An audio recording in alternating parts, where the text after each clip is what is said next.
Hello everyone, welcome to my YouTube channel. तो हमारे channel पर आपको सीटेट से संबंधित ट्रिक और टिप्स पर वीडियो मिलती रहती है। तो आज का हमारा टॉपिक है कि आप टाइम मैनेज कैसे करें। यानी सीटेट में बहुत से बच्चे तो सिर्फ टाइम मैनेज नहीं कर पाने के कारण ही फेल हो जाते हैं। बहुत अच्छी से अपनी वो तैयारी करते हैं, लेकिन एग्जाम हॉल में वो टाइम मैनेज नहीं कर पाते हैं और फेल हो जाते हैं। तो आप किस तरीके से अपना टाइम मैनेज कर सकते हो, तो आज इसी सब पर चर्चा होगी। कुछ ट्रिक और टिप्स मैं आपको बताऊंगी, वीडियो को लास्ट तक आप अवश्य देखना। तो चलो शुरुआत करते हैं। देखो, सबसे पहले बात करते हैं कि सीटेट में टाइम मैनेज करने के लिए तो दो ऑप्शन होते हैं हमारे पास। सबसे पहला होता है एक तो एग्जाम से पहले, ठीक है, एक एग्जाम से पहले और एक एग्जाम के बाद का। तो आज हम बाद वाले को देखेंगे, यानी एग्जाम रूम में क्या क्या गलतियां हमसे होती हैं। क्योंकि एग्जाम से पहले की जो भी चर्चा है, इसको हम बहुत बार आपको बता चुके हैं कि आपको क्या क्या करना है। बहुत सारी वीडियो भी आपको दी जा चुकी है, लेकिन थोड़ी सी चर्चा हम करते हैं, ठीक है। एग्जाम से पहले आपको क्या करना है। एग्जाम से पहले आपको ज्यादा से ज्यादा पीवाईक्यू की प्रैक्टिस करनी है, ठीक है। पीवाईक्यू की प्रैक्टिस करिएगा, पूर्ण टाइम के साथ करिएगा। आप अभी अपना टाइमर भर के पीवाईक्यू लगा सकते हो, ठीक है। तो टाइम के साथ करिएगा, ज्यादा से ज्यादा आप प्रैक्टिस जितनी कर लेते हो, आपको टाइम मैनेज करना अपने आप से आ जाता है। प्रश्नों का लेवल पता चलता है, प्रश्नों को पढ़ना जल्दी से आप सीख जाते हो। बहुत सारी चीजें हैं, तो आप ज्यादा से ज्यादा पीवाईक्यू की प्रैक्टिस आपको करनी है।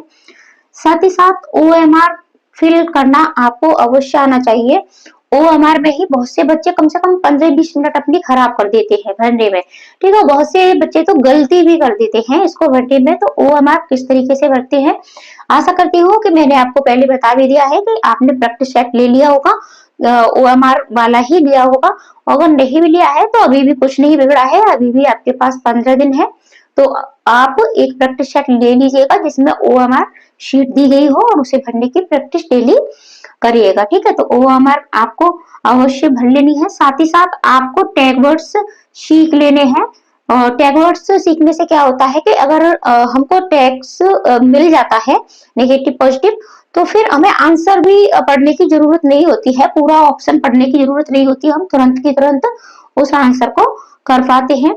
और साथ ही साथ जो भी आपका टॉपिक है, ठीक है, तो उस टॉपिक को आपको अपना अवश्य पूरा पढ़ लेना है, क्लियर कर लेना है। जो भी आपका रह गया है, छूट गया है, अभी आपके पास 15 दिन है, इतना आप कर लीजिएगा। अब यहाँ हम ज्यादा चर्चा नहीं करेंगे। अब बात करते हैं एग्जाम हॉल की, ठीक है। तो एग्जाम हॉल में क्या होता है कि सबसे पहले तो यही होता है कि बहुत से बच्चे घबरा जाते हैं, ठीक है। तो घबराहट में ही पेपर अपना खराब कर देते हैं। तो आपको बिल्कुल भी नहीं घबराना है, अपने पूर्ण ठीक है शांति के साथ पेपर को सॉल्व करना है। यानी आपको ज्यादा जल्दी भी नहीं करनी है, ठीक है, कि जल्दी में आपका पेपर ही गलत हो जाए हड़बड़ाहट में, ठीक है, तो ये भी नहीं करना है। और ज्यादा धीमे भी नहीं पेपर सॉल्व करना है, क्योंकि आपके पास इतना टाइम भी नहीं होता है। तो आपको पेपर ज्यादा धीमे भी सॉल्व नहीं करना है और ज्यादा जल्दी भी नहीं करना है, ठीक है। ये दोनों ही बातें आपको ध्यान रखनी है। अब कुछ बच्चे क्या करते हैं कि आपको जैसे ही पेपर मिल गया, ठीक है, पेपर मिल गया और पेपर मिलते ही बच्चे पूरा पेपर पढ़ते हैं। भैया, पूरा पेपर पढ़ने के लिए आपके पास टाइम नहीं है। यानी सबसे पहले वो पूरा पेपर पढ़ते हैं, फिर दोबारा से शुरू करते हैं कि हमें कौन सा प्रश्न आ रहा है, कौन सा नहीं आ रहा है। ऐसी गलती आपको नहीं करनी है। आपने पहला प्रश्न पढ़ा है और अगर आपको इसका आंसर आ रहा है तो तुरंत ही इसको ओएमआर में भर दीजिएगा। देखो, आपके पास 3 तरह के प्रश्न होते हैं जब भी आप एग्जाम हॉल में जाते हो। पहला प्रश्न कि जिसको आप देखते ही टिक कर देते हो, बिल्कुल आपको इसमें मान के चलिएगा 5 से 10 सेकंड का ही टाइम लगता है। बहुत ही जो बच्चे ज्यादा स्लो करते हैं तो तब भी 30 ही सेकंड लगेंगे, ठीक है, इससे ज्यादा नहीं लगेगा। यानी आपके पास देखो 150 प्रश्न होते हैं और 150 ही मिनट्स होते हैं। बहुत से प्रश्नों में आपका 1 मिनट से ज्यादा टाइम लग जाता है। पैसेज भी पढ़ना होता है, पैसेज पढ़ने के बाद आपकी 2 लैंग्वेज होती है, तो वहां आपको 3 पैसेज मिलते हैं, एक पोएम मिलती है।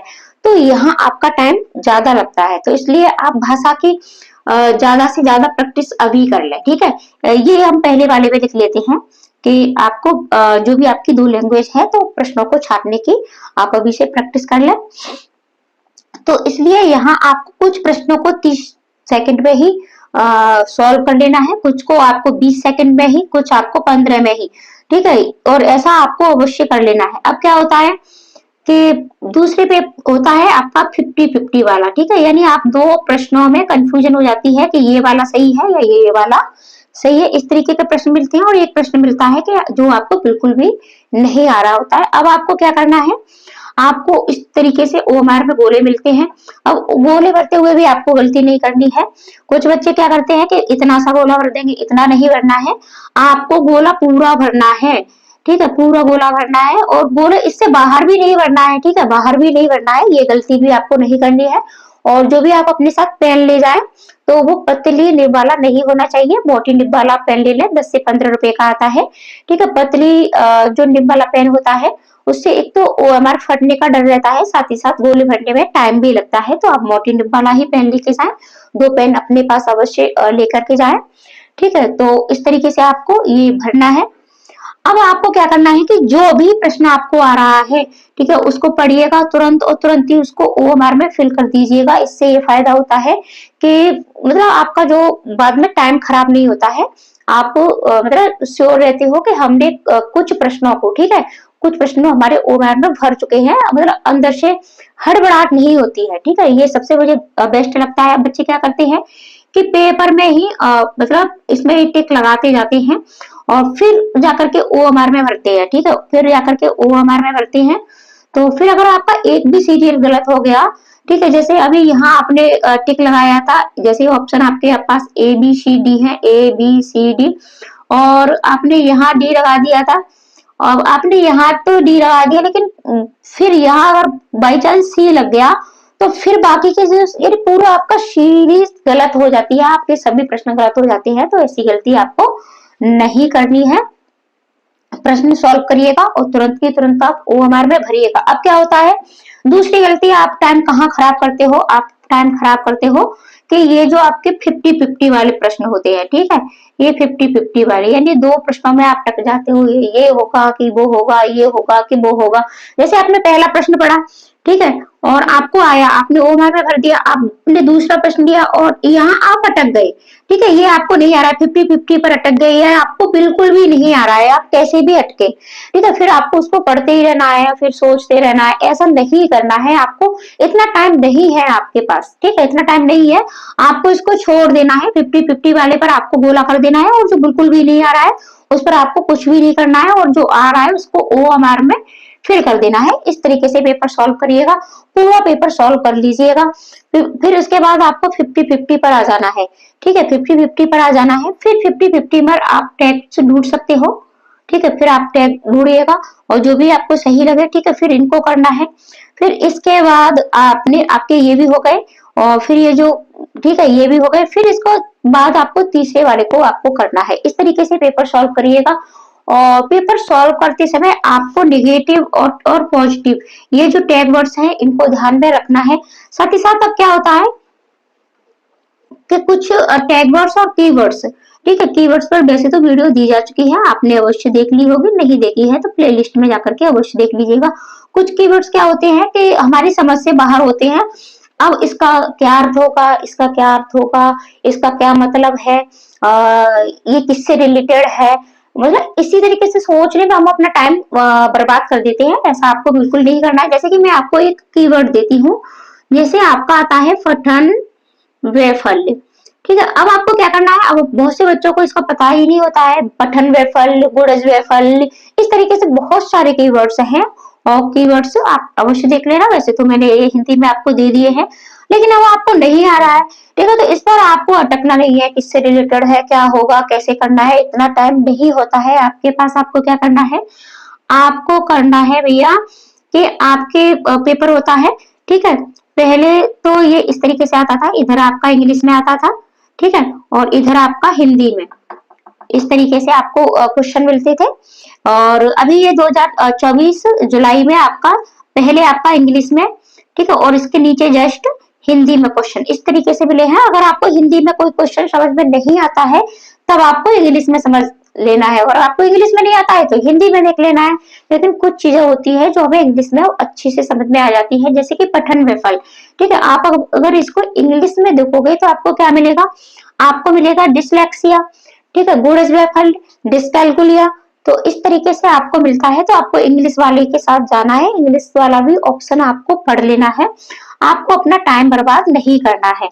अब बात कर लेते हैं कि कुछ बच्चों को जैसे सब्जेक्ट कोई वीक होता है, मान के चलिएगा आपका मैथ वीक है, आपने सबसे पहले सीडीपी को कर लिया है, ठीक है, और दूसरे नंबर पर आपको मैथ मिल जाता है, मैथ में अटके रहते क्यों अटकना है, छोड़ दो ना उसको बात के लिए, ठीक है, इसको बात के लिए छोड़ दो ना, पहले आप अपने बाकी के सब्जेक्ट को करिए ना। इन 30 नंबरों के पीछे अपने 120 नंबर क्यों खराब कर रहे हो आप, समझ रहे हो ना। जो अगर मैथ नहीं आता है छोड़ दो, 120 के चक्कर में इनको भी, मतलब इन 30 के चक्कर में 120 नंबरों को आपको नहीं छोड़ना है, छोड़ दो, ये नहीं आता है आपको सबसे लास्ट के लिए रख लो, ठीक है। पहले तो इसके मैथ के बाद आप ईवीएस कर लो, ईवीएस के बाद आप अपनी दो जो लैंग्वेज आपकी दो पूछी जाती है उन दोनों लैंग्वेज को कर लो। अब पैसेज में भी क्या करना है, पैसेज में छाटने में भी आपको क्या करना है कि इसकी भी 2-3 ट्रिक है, पहले क्वेश्चन पढ़ो फिर पैसेज पढ़ो, या फिर पहले पैसेज पढ़ लो फिर क्वेश्चन के बाद फिर उसमें छाटो, इस तरीके से, या 2-3 बार पैसेज पढ़ लो। अब 2-3 बार पैसेज ही आप पढ़ते रहोगे, आपके पास 3 पैसेज मिलते हैं, और 3 पैसेज के साथ साथ एक आपको पोएम मिलती है। अब इतना टाइम आपके पास था कि 2-3 बार आप अगर एक पैसेज ही पढ़ते रहोगे तो फिर इतना टाइम आएगा कहाँ से। तो सबसे बेस्ट ट्रिक है इसकी पैसेज सॉल्व करने की, कि आपको क्या करना है, आप पैसेज पढ़िए, जहां भी महत्वपूर्ण लाइन लगती है उसके नीचे इस तरीके से अंडरलाइन करिएगा, जब भी आप प्रश्न पढ़ोगे तो आपका आंसर आपको तुरंत मिल जाएगा, क्योंकि आपने वहां अंडरलाइन किया हुआ है, ठीक है, अंडरलाइन करिएगा तो आपको तुरंत इसका आंसर मिल जाता है। तो ठीक है, नहीं है तो आप अगली लाइन पर चले जाते हो, तो बहुत ही इजी वे आप यहाँ कर लेते हो। और ठीक है, कभी कभी क्या होता है पैसे छाटने में टाइम लगता है, तो पहले आप पेडागोजी के प्रश्नों को सॉल्व कर सकते हो, इस तरीके से कर सकते हो। वैसे सबसे बेस्ट यही होता है कि आपको ट्रिक मतलब सीरियलिटी, ठीक है, सबसे आपको क्रम से ही सॉल्व कर लेना है। अब बात करते हैं कि कहीं भी कुछ भी नहीं आपको आ रहा है, तब आपको क्या करना है, बहुत से प्रश्न फिर भी आपको छूट जाते हैं जिसका कोई भी नहीं आ रहा होता है, तब आपको टैग वर्ड्स उस प्रश्न में अवश्य ढूंढ लेना है। साथ ही साथ कुछ आंसर होते हैं और कुछ बड़े आंसर होते हैं, उनके साथ आपको जाना है। और सीटेट यानी लास्ट टाइम आपको प्रश्नों को सॉल्व करने के लिए क्या ट्रिक अपनाएं, यानी तुक्का कैसे लगाएं, इस पर भी वीडियो आपको दी जाएगी, तो आप वेट करें। और OMR कैसे फिल करती है, इस पर भी वीडियो फिल करना सीख लीजिएगा, और साथ ही साथ टैग वर्ड सीखते रहिएगा, प्लेलिस्ट में जाइएगा, सारी वीडियोस मिल जाएंगी। तो मिलते हैं ऐसे ही अगली वीडियो में, पूर्ण धैर्य के साथ, लगन के साथ अपना पेपर सॉल्व करिएगा।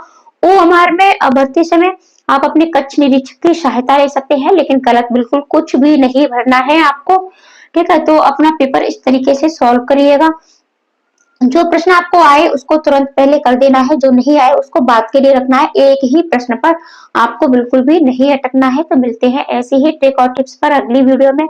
आज के लिए इतना ही, बस वीडियो को थोड़ा सा आप ज्यादा अपने दोस्तों को शेयर कर दिया करें, और अपना प्यारा सा छोटा सा एक कमेंट कर दिया करें। आप यही सोच लिया करें कि हम आपसे ये शुल्क के रूप में मांग रहे हैं, तो बस इतना सा हमें आप कर दिया करें।